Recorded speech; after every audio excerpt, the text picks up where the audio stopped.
Hello guys, welcome back to my channel Wangshan forever love में।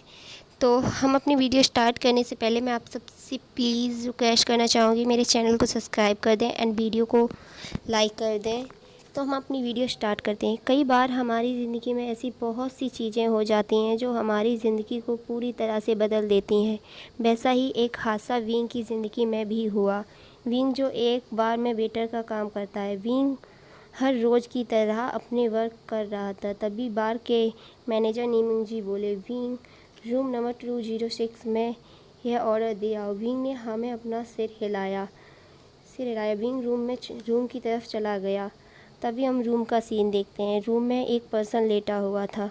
उसे देखकर ऐसा लग रहा था जैसे वो नशे में हो। तभी विंग ने रूम का डोर नॉक किया। उस पर्सन ने काफ़ी मुश्किलों के बाद रूम ओपन किया और वो विंग के ऊपर ही गिर गया। विंग काफ़ी ज़्यादा घबरा गया था। विंग ने उसे किसी तरह से संभाला और बेड तक लेकर आया। विंग उसे बेड पर लेटाकर वापस जाने लगा। तभी उस पर्सन ने विंग को बेड पर गिरा लिया और उसे किस करने लगा। विंग काफ़ी ज़्यादा घबरा गया ये देखकर। विंग ने उसे वहाँ से हटाने की कोशिश की, पर वो काफ़ी ज़्यादा स्ट्रॉन्ग था। थोड़ी ही देर में विंग पूरा नेकेड था और वो पर्सन उसे किस कर रहा था।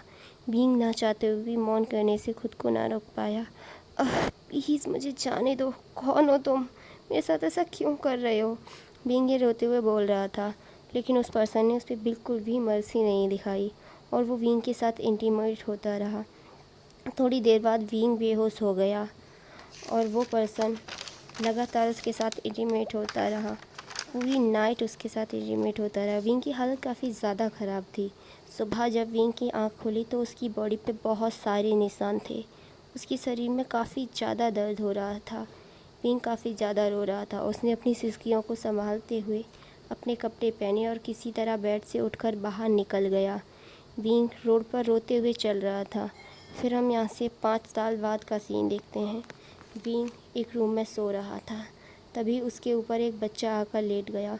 मम्मा, मम्मा, मम्मा प्लीज़ उठिए ना, मम्मा। विंग ने उस बच्चे को पकड़ा और कहा, आयुआन प्लीज़ मम्मा को थोड़ी देर सोने दो ना, अभी तो देखो अभी सुबह भी नहीं हुई है।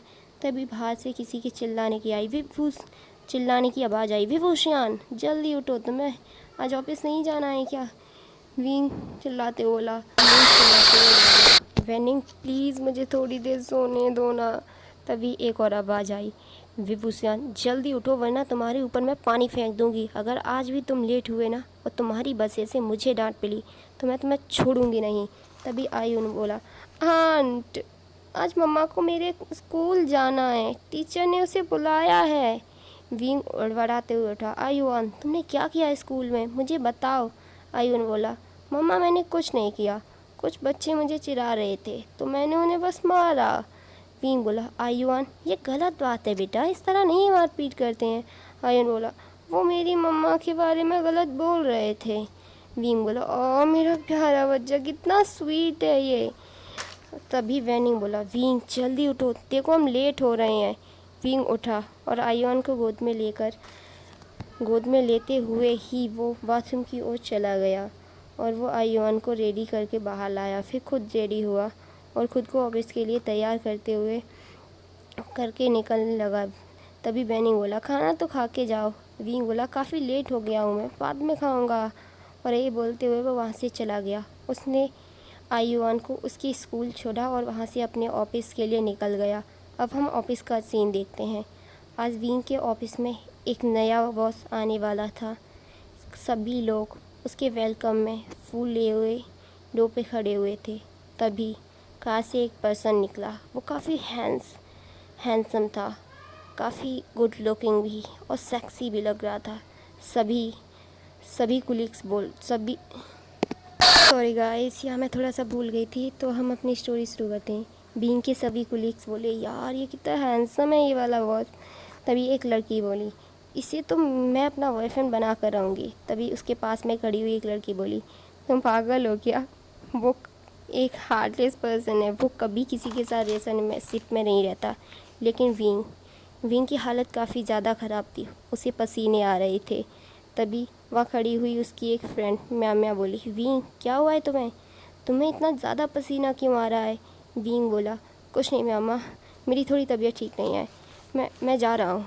विंग वहाँ से चला गया और वो बाथरूम में आने के बाद अपने फेस को बार बार धुल रहा था और कह रहा था नहीं, वो यहाँ नहीं आ सकता, वो यहाँ कैसे आ गया, उसने मुझे पहचान लिया तो नहीं, मैं क्या करूँगा, वो यहाँ कैसे आया। और फिर हम यहाँ से देखते हैं कि ये वही पर्सन था जिसने विंग के साथ उस नाइट ज़बरदस्ती की थी। तो अब हम ऑफिस का सीन देखते हैं। वांग जी जो सबसे मिल रहा था, तभी उसने अपने सेक्रेटरी से कहा कि यहाँ पे जो मैनेजर है उसे बुलाओ। तभी म्या बोली, विंग, उसकी सर, वो विंग है, उसकी तबीयत ख़राब थी तो वो घर वापस चला गया है। वांग जी बोला, ये कैसा ऑफिस है, उसे जल्दी बुलाओ यहाँ पे। तो म्या ने कहा, यस बॉस, मैं उसे बुला देती हूँ। म्या ने विंग को कॉल किया। विंग काफ़ी ज़्यादा घबराते हुए ऑफिस आया और वांग जी की तरफ देखने लगा। वांग जी विंग को देखकर शॉक रह गया। उसे ऐसा लग रहा था उसने विंग को कहीं देखा है, उसने उसे कहीं देखा है, उसे बार बार ऐसा ही लग रहा था, लेकिन उसने उसे इग्नोर किया और उससे कहा, फाइल्स लेकर आओ। विंग ने हाँ में अपना सिर हिलाया और वो फाइल्स लेने के लिए चला गया। अब हम दूसरी तरफ वांग जी की तरफ सीन देखते हैं। वांग जी अपने सेक्रेटरी से कह रहा था, मुझे नहीं पता, तुम्हें इस लॉकेट वाले पर्सन को ढूंढना होगा, इस इंसान को ढूंढो। 5 साल हो चुके हैं, तुम लोग एक पर्सन को नहीं ढूंढ पा रहे हो, क्या करूं मैं तुम्हारा? 5 सालों से मैं उसे ढूंढ रहा हूँ, कौन था वो? उसने उस रात मेरी हेल्प की, अगर उस रात वो नहीं होता तो पता नहीं क्या होता। तो हम यहाँ से फ्लैशबैक देखते हैं। वांग जी जो एक माफिया लॉर्ड है, वो एक दिन उस बार में अपनी एक डील के लिए आया था, लेकिन किसी ने उसकी ड्रिंक में ड्रग्स मिला दी, जिसकी वजह से वो ड्रग्स के नशे में उस रूम में पहुंच गया। लेकिन तभी वहाँ विंग आया था और उसने उसके साथ ज़बरदस्ती की, लेकिन जब विंग वहाँ से गया तो उसका लॉकेट वहाँ रह गया था। विंग अपना लॉकेट लाना भूल गया था और जब वांग जी की आँख खुली तो वो रूम को देखकर समझ गया कि वो उसने किसी के साथ कुछ तो किया है, लेकिन उसे कुछ भी याद नहीं था, ना वो पर्सन ना कुछ भी। जब उसे पास में देखा तो वहाँ विंग का लॉकेट पड़ा हुआ था। उसने उस लॉकेट को उठाया और उसे खोल कर देखा तो उसमें 2 पर्सन की फ़ोटोज़ थी। वांग जी वहाँ से खुद को ड्रेसअप करते हुए वहाँ से चला गया और उसने अपने ऑफिस जाकर अपने मैनेजर सू से बोला कि मुझे नहीं पता, इस लॉकेट वाले पर्सन को ढूंढो, तुम जो चाहो करो। और 5 सालों से वांग जी इन्हीं लोगों को ढूंढ रहा है। वांग जी को पता चला था कि वो लोग मर चुके हैं एक कार एक्सीडेंट में, और आज वो चाइना आया था, चाइना की एक सिटी शंघाई में आया था अपनी न्यू कंपनी को। तो आज की वीडियो हम ख़त्म करते हैं। प्लीज़ मेरी वीडियो को लाइक